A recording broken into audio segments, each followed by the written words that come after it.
আমার হাতে আছে DJI Osmo Action 3। লাস্ট 3 বছর ধরে ট্রাভেল ভিডিও করার ক্ষেত্রে আসলে এটাই আমি ব্যবহার করতেছি। পরে Sony ZV-10 ক্যামেরা নিয়েছি। দেখে বলতে পারেন যে ভাই DJI Osmo Action 5 বের হয়ে গেছে, আপনি এখন Osmo Action 3 ব্যবহার করতেছেন। ভাই Osmo Action 3, 4, 5 এর মধ্যে ডিফারেন্ট হচ্ছে Action 3 এর সেন্সর সাইজটা একটু ছোটো, আর Action 4 এবং Action 5 এর সেন্সর সাইজটা একটুখানি বড়।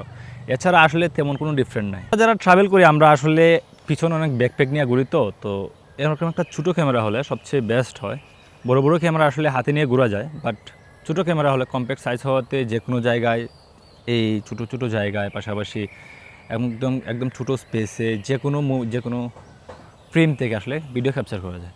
যার কারণে এই অ্যাকশন ক্যামেরা প্রত্যেকটা ট্রাভেলার কাছে একটা করে অ্যাকশন ক্যামেরা থাকে। অ্যান্ড এটা অনেক অনেক হেল্প করে যারা ট্রাভেল করে তাদেরকে, কারণ তাদের অনেক স্টেডি শট নিতে হয়, অনেক সময় দেখা যায় যে রান অ্যান্ড গান সিচুয়েশনে ভিডিও নিতে হয়, অ্যান্ড অনেক সময় দেখা যায় যে স্পেস অনেক ছোটো, ওই জায়গা দিয়ে ভিডিও নিতে হয়, অনেক ছোটো জায়গায় রেখে ভিডিও করতে হয়। এই জন্য অ্যাকশন ক্যামেরাগুলো প্রত্যেক ট্রাভেলারের কাছে থাকে, অ্যান্ড এটা অনেক হেল্পফুল। অ্যাকশন ক্যামেরা থাকাতে ভিডিও করা অনেক সহজ হয়ে যায়।